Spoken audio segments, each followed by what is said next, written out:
नमस्कार, मैं सत्यदेव चौधरी, राष्ट्रीय अध्यक्ष सत्य बहुमत पार्टी, आज आपके सामने सरकार द्वारा किसानों के बिल वापस लेने और किसान नेताओं के राजनीति में भाग न लेने के विषय पर अपनी कुछ बातें रखने का प्रयास करूंगा। बहनों भाइयों, किसान आंदोलन के चलते 2021 का वर्ष ऐतिहासिक माना जाएगा। विश्व का सबसे बड़ा किसान आंदोलन 1 वर्ष से भी अधिक समय तक चला। किसान आंदोलन कुल मिला के पूरे भारत में अहिंसक और शांतिपूर्वक रहे। किसानों ने एमएसपी और कुछ अन्य मांगों सहित 3 कृषि कानूनों के विरोध में आंदोलन किए, जो सरकार ने किसानों से बिना विचार विमर्श किए संसद में पास करवा दिए थे। आरोप ये भी लगते हैं कि तीनों कृषि कानूनों को बनाने से पहले संसद में विपक्षी नेताओं को भी भरोसे में नहीं लिया गया। किसान आंदोलन के समक्ष अहंकारी सरकार को झुकना ही नहीं, घुटने टेकने पड़े और सरकार के ही बनाए हुए तीनों कानूनों को प्रधानमंत्री ने क्षमा मांगते हुए वापस लेने की घोषणा करी। सरकार ने कृषि बिलों को पास करवाना भी ऐतिहासिक निर्णय माना और किसान आंदोलन के दबाव में कृषि बिलों को वापस लेना भी ऐतिहासिक ही माना। दोनों स्थितियों में निर्णय ऐतिहासिक कैसे हो सकते हैं? सत्ताधारी नेताओं ने अपने संवैधानिक अधिकारों का दुरुपयोग करके कृषि बिल वापस करवाए और वापस भी लिए। क्या ऐसे नेताओं के मार्गदर्शन से भारत विश्व गुरु बनेगा? कृषि बिलों को पास करवाते समय भी और वापस लेते समय भी सरकार के समर्थक किसी एक सांसद ने भी विरोध करने का साहस नहीं किया। सभी सांसदों ने नतमस्तक होकर गुलामों की तरह अपने नेता का समर्थन किया, मानो हमने चुनाव में अपने प्रतिनिधि न चुनकर सरकार की गुलामी करने के लिए गुलाम चुने हों। गुलामी के लोकतंत्र का कैसा विचित्र उदाहरण है हमारी गठबंधन की राजनीतिक व्यवस्था। किसान आंदोलन के चलते सत्ताधारी नेताओं ने किसानों को आतंकवादी, उग्रवादी, पाकिस्तानी, खालिस्तानी, मवाली आदि कहकर अपमानित किया। आंदोलन में लगभग 700 गरीब किसानों की असामयिक मृत्यु हो गई। लाखों करोड़ों की हानि होने के साथ आम लोगों ने आवागमन में असहनीय कठिनाइयों को भी झेला, परंतु कठिनाइयों को सहन करते हुए भी सभी की सहानुभूति किसानों के साथ बनी रही।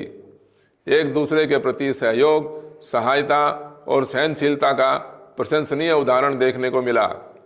आंदोलन में गुरुद्वारों की लंगर सेवा के लिए जितनी भी प्रशंसा करी जाए, जितना भी धन्यवाद किया जाए, कम है। आज़ादी से आज तक आंदोलनों की भरमार रही।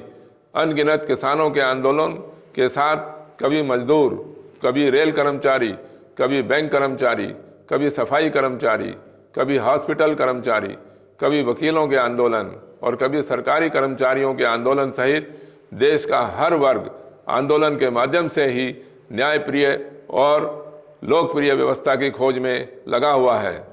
समाज का एक भी वर्ग ऐसा देखने में नहीं आता जो वर्तमान राजनीतिक सरकारी व्यवस्था से संतुष्ट हो।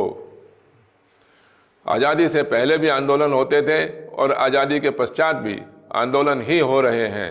तो क्या आंदोलन करते रहने के लिए ही आज़ादी ली थी? हमने ऐसी राजनीतिक व्यवस्था को स्वीकार किया हुआ है जिसमें मुट्ठी भर धनाढ्यों को छोड़कर गरीब, किसान, मजदूर और साधारण नागरिक के हित में कुछ भी नहीं है। किसान नेता केवल आंदोलन में रुचि रखते हैं, ना कि राजनीति में।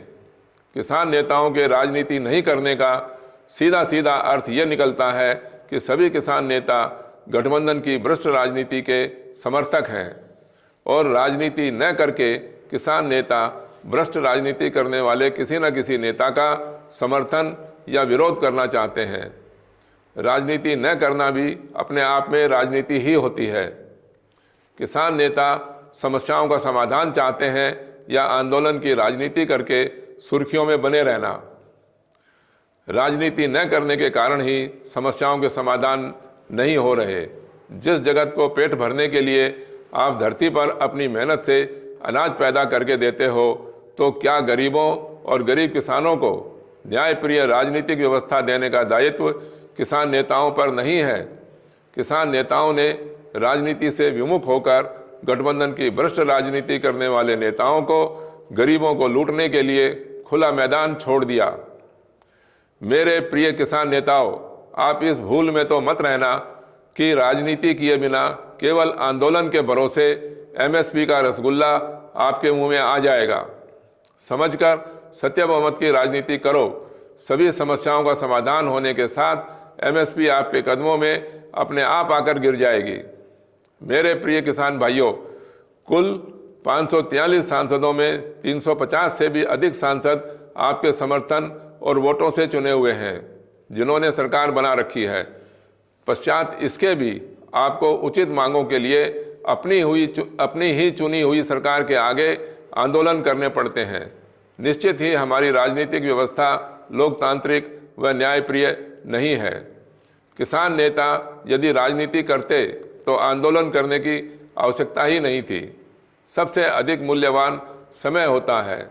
जन्म से लेकर मृत्यु तक ईश्वर ने ऐसी लाइन खींच रखी है जिसे ईश्वर स्वयं भी नहीं बदल सकते। समय का उपयोग कैसे करना है, इसका निर्णय ईश्वर ने हम सबके विवेक पर छोड़ दिया है। समय का उपयोग आंदोलन में करना है या अच्छी राजनीति में, इसका निर्णय हमें लेना है। आंदोलन में समय का केवल उपयोग होता है और अच्छी राजनीति में सदुपयोग। समझना बस इतना है कि गठबंधन की भ्रष्ट राजनीति करके समय का केवल उपयोग करना है या गठबंधन मुक्त सत्य बहुमत की राजनीति करके सदुपयोग। सत्य बहुमत की राजनीति में आंदोलन में समय बर्बाद करने का कोई स्थान नहीं है। आंदोलन में समय बर्बाद ना करके मेरी किसान भाइयों, बहनों, मजदूरों और युवाओं सहित सभी देशवासियों से अपील है कि षड्यंत्रकारी गठबंधन की भ्रष्ट राजनीति को जड़ से समाप्त करने के लिए गठबंधन की राजनीति से मुक्त सत्य बहुमत पार्टी से जुड़कर चुनाव में भाग लें। सत्य बहुमत पार्टी को अपना समर्थन, सहयोग व वोट देकर सच्चे लोकतंत्र और न्यायप्रिय राजनीतिक व्यवस्था के निर्माण में भागीदार बने। सत्य बहुमत की राजनीति पर चर्चा करने के लिए समय निश्चित करके आप कभी भी मेरे से मिलने का कार्यक्रम बना सकते हैं। आंदोलन में दिवंगत किसान परिवारों के प्रति सहानुभूति व संवेदना प्रकट करते हुए अनेक शुभकामनाओं सहित परमपिता परमेश्वर हम सबको स्वस्थ व प्रसन्न रखे। किसान भाइयों, याद रखना, गठबंधन की राजनीति समस्या है और सत्य बहुमत समाधान। गठबंधन मुक्त सत्य बहुमत जिंदाबाद जिंदाबाद। धन्यवाद।